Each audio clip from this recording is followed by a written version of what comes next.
Good morning, everyone. Hi, it is Stacy. This is Motivational Monday. The lighting is horrible. You have to excuse me. I will fix it tomorrow. We're at the lake. I was hoping we could get a great lake view, but it's not working. So, just going to say good morning. I know this is a holiday for a lot of people. I know this is a holiday for a lot of people, but I just think we needed some motivation. I'm sorry. I am out of my normal environment, so excuse me for trying to get ourselves together, but we are having a little time with my mom at the lake, and it has been amazing. So when I set this up, I was hoping y'all get a lake view, but you're not. So 4th of July. Ugh. 4th of July was yesterday for us. I mean, it is part of the finishing up the weekend. I know that I've seen lots of things. Some of the veterans did really well, some of them not so well. I don't think, good morning, Nikia. I don't think that I really paid attention to how bad fireworks can be. And I'm not talking about a paid fireworks show, because at a fireworks show or your county fireworks show, whatever, you know that you're going there, and people know. Morning, Sarah Kim. People know that that's where they're going to be. You know, they're in a location. Especially, we're here and we're on the lake, and so they echo. And these people are shooting them off like all night. We really felt like we were I felt like I was in a war zone. So I cannot imagine what our veterans had to feel about being, see, that's a little better, about being in a war zone. It was bad. It was out here. We have renters next door. My mom's house, the people rent. Let's see if that's any better. There. At my mom's house, the people rent next door for the weekend, for the week. And Carl had gone over there and told him when we got there, he said, look, we always introduce ourselves like we always do. And he says, I'm a veteran with PTSD, and we have a dog that is really freaked out with fireworks. So if you're going to shoot them off, will y'all let us know? And so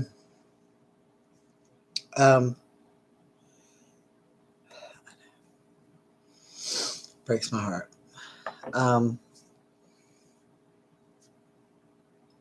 So I'm sorry, I got a message from Stephanie that breaks my heart. So he told him and asked him. And not even at an appropriate time, like at 10:15 last night, they decide to shoot them off. No warning, no anything. We just got Opie the boxer calm down. He does not do well with fireworks. We just got Opie calmed down completely. Oh, this angle is killing me. Let's see if this is any better. Oh my gosh, there. So we just got him completely calmed down, or semi-calmed down, and he literally started like foaming at the mouth, shaking, jerking, that we had to do all over again. So it's those little things, and we really need to spread some awareness, because that is just not a good situation, and not just for the veteran. My baby fuzzy thing was not happy, so just putting that out there. So I hope everybody else had had a decent 4th. Just got a message. It was not the happiest for me from a friend who says they've gone through some difficult time over the 4th. But we still have to get motivated. It is Monday. We have to get past whatever happened to us on 4th of July. We have to get past that. We have to get motivated for the week, because no matter what we get dumped in our lap, no matter what crap gets dumped in our lap, we still have to have motivation to get through the week. We are going to be sad. We can be angry. We can be frustrated. We can be heartbroken. We can be all of those things. But at the end of the day, we still have to get motivated and take care of ourselves. Life is not always easy. Life is a challenge. Life doesn't always go the way we want it to go, but we still have to get motivated, because if we don't, we end up in a funk. We end up tied up, spiraled up in a funk that we just don't want to be in, and that is not good for us. Good morning, Erica. It is not a place that we want to be. We don't want to be in this funk because funk just leads to more funk. So it is not going the way you wanted it or you hoped it would go. And that is sad and it is tough. And you're allowed to cry and you're allowed to grieve and you're allowed to be angry, whatever your situation is. You're allowed to be angry. You're allowed to be frustrated. You might even feel defeated. And those emotions are normal. Those emotions are normal. But we have to get a plan to not stay there. Yeah, and so often I think that's part of our problem. Part of our problem is like people have this obsession about, well, I'm not allowed to be sad, or I'm not allowed to be angry, or I'm not allowed, good morning, Ann. I'm not allowed to feel this. I'm not allowed to feel that. I shouldn't be sad. I shouldn't be depressed. I shouldn't be mad. I shouldn't be frustrated. I shouldn't feel angry. I shouldn't feel lonely. That means I'm a bad person. It doesn't make you a bad person, and it doesn't mean that you are in this deep state of depression. It means that you are normal. Normal. When things go bad, we question, we go through stages of guilt. We all do it. We avoid things. We all do it. Those are stages that just happen in life. The difference is, do you choose to stay in them? Now, I'm not saying that getting out of them will take you back to a situation you necessarily want or that you think you want at the time. What I'm saying to you is that you are allowed to grieve whatever loss it is. And it doesn't necessarily have to be a death. It can be a person. It can be a move. I know that a lot of dementia patients go through that where they are as keen and their family has to grieve the loss of the person they once were. I know that this for me, I had to grieve the Stacy that was a paramedic, but you know what? I'm okay today. And we go through that, and those feelings are normal. They're not necessarily something we have to get a pill for. They're normal feelings. But we live in such a society where people think we should be happy all the time. You know, don't worry, be happy. You've got to make a choice to be happy, and I agree with that. But we never say it's okay to cry. It's okay to be mad. It's okay to be frustrated. It's okay to be angry. We don't say those things. We tell people like that's defective if they choose that, and that's not the case. That's not the case. That is not defective if you choose that. It is an emotion that you were allowed to go through. Because if you don't know sadness, you don't know happiness. Remember, there are two opposite ends always. If you don't know what sad is, you don't understand and appreciate what happiness is. If you don't understand pain, you don't get joy. That's the way it works in the real world. And it's not fixed by a pill and even if you're giving pills to help you through your depression, you still have to work through them. Your pill for your depression or whatever it is you're going through, that's great, but you still have to navigate through them. And we're talking about us. I'm not talking about our veterans state. I'm talking about us. We have to navigate through this. You have to be allowed to grieve and cry and be angry and be tough. You have to do that. You got to be frustrated, like Nakia said. But wallowing in it, just like she said, you're never going to find it. Wallowing in it, you're never going to find it. Wallowing in it, you're never going to find that happiness. You have to get through. We have to understand that it's okay to feel these ways. We just can't be okay to stay there. It's not okay to stay there. It's okay to feel them, just not live there. I know that sounds strange. Don't live in it. Don't live in it. You don't have to live in it. And your life may never be the same again. Whatever event, whatever thing went on may never have the life you had before. But I use Nakia a lot because I really do think that we learned so much from her. And yesterday there were pictures of her and Richard at the fireworks, and Nakia, her sister, um, saved them a space so that they didn't have to sit out there all day, so that he could always get the spot that he always gets. But his physical health is not what it used to be. So she could sit there and holler in the physical health is not what it used to be. So now here I am caught up in this murk of this physical health. And yes, is it painful that she's watching it happen? Absolutely. Absolutely. It is very painful that she watches this happen. But the difference is she embellishes and enjoys the moments they can have that are good moments.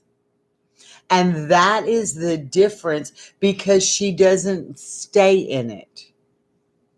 She acknowledges it, and it is painful and it hurts. But if she would have gotten that funk and got in that wallow and got in that pain and say, he'll never be the Richard he was before, I'm just done, she would miss the Richard that said to her on our last Let's Talk, Nakia, get off the thing and stop talking to them people. We're going to go get some ice cream. That's who she would have missed. And we do that a lot. We get so absorbed in the negative that we don't look for the positives. My mom just had shoulder surgery, and we're here, and yeah, it hurts. And she'll tell you that it hurts. And I looked at her and she said, I said, how's your shoulder? She said, it hurts like hell. But you know what? It feels better than it did before I had the surgery. It hurts like hell, but I feel better than I did before I had the surgery. So guess what? It's going to get better, and she knows it, and she's okay, and she'll get through it. That's what I'm talking about. It's okay to be in the pain, but you got to work through it and know that there's something else on the bright side, and you have to enjoy the other side. If you get in this, my life is always going to be this way. And we hear it so often. Is my life going to be this way? Is my life going to be this way? Is my life going to be this way? I'm going to tell you right now, I probably had the worst week with Carl last week than any week I have ever had that I can recently remember in a very long time. So I'll put it that way. Very long time. We had total failure of communication. And I was like, I am done with this. And I said it to him, not with him, not with our relationship. I am done with this. And I even said, I'm not sure I can go on with our relationship the way things are if we don't change. If we can't come, something's got to give. Didn't say he had to change, didn't say I had to change. Something had to give. And you know what gave when we changed geography? And usually to get to my mom's is like 7 hours. It took us 13 with the traffic. And in those 13 hours, geography changed. We laughed more. We talked more. We communicated more.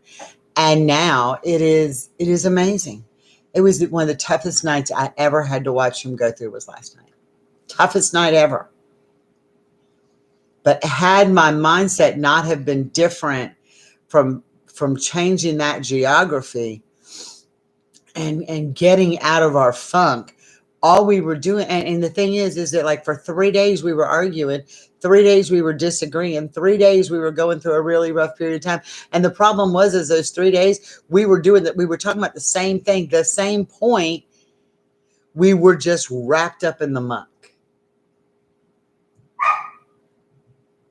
We were wrapped up in the muck. Oh, y'all gonna hear Mouse now. He's in his crate. So you might have to hear him be a little mouthy. But that is what happens. And when you get wrapped up in that muck like that, and when you do that, you have to get over that, and you have to stop saying, Am I going to be destined to be like this? Am I always going to feel depressed? Am I always going to be angry? And I'm not talking about relationship necessarily. I'm talking about you emotionally. Am I always going to feel this way? Or you're going to get behind yourself and you're going to say, I am not going to always feel this way, because your feelings are what you control. Nobody else controls your feelings. That's tough to hear now. You control your own feelings and your own emotions, and nobody else controls them but you. You need to be allowed to be angry and sad and hurt, and all those things come in. And those may be imparted on you or put on you by other people or other events. But how long they take over your life, that's on you. You control that. Nobody else controls that. So how do you get past that? You've got to make that conscious choice. You've got to make that decision, and you can do this. You can do this because you cannot change other people. You can only change you. I don't care how much I love Carl. I am never going to change him. Now, we may evolve and change together, or he may decide to do something that helps me along the way, that we work together. But I can't dictate to him, I want you to stop doing this, and you're going to stop doing that, and you're not going to do this anymore, and you're not going to do that anymore. And if I do that, if I continue that path and I do that, he's not going to change. I can change how I react. I control that emotion. I change the dialogue at the end of the day. I change my emotional well-being at the end of the day, not him, me. Having him there to share it with and to talk through and to love me through the rough parts, absolutely. That is the best thing that's ever happened. But no matter how many times he wraps his arms around me and tells me I'm worthy, I'm loved, you matter to me, if I don't believe it, I don't. So again, that is on you. You can tell your veteran till hell freezes over that you love them, but if at that moment they don't believe it, it doesn't mean that they don't know it. It means that they're not in a space to accept it or believe it. Just like when he tells me, you're worthy, you're smart, I love you, you're the strongest woman I know, and I feel like a pile of mush that doesn't feel worth a doo-doo, right? Because we all feel that way. We all feel that way. The only person who can control that is me. He can tell me, but he can't make me change that mindset. That is my mindset to change. So when we get motivated and when we get in these funks, y'all start looking at your funks as you get into them day in and day out and weekend, and all the things that are piled upon you, all the stuff that's piled upon you. How do you get out of it? One step at a time, you make the choice. Again, one step at a time, you make that choice. It is not okay to wallow in it. Do something for you. Remember, and people, I didn't know this. I didn't know this. It took me, I'll be 55, probably 53, 54 years to figure this out. Loving yourself and taking care of yourself does not make you self-centered or self-absorbed. It gives you self-preservation.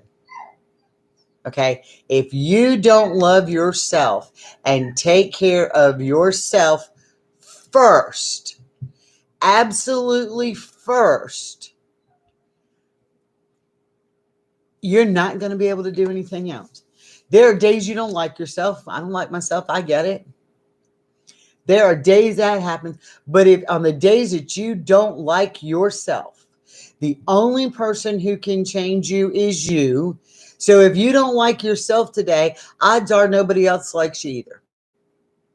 So how do you fix that? You change yourself first. You take care of yourself first. If you don't do that and you don't get behind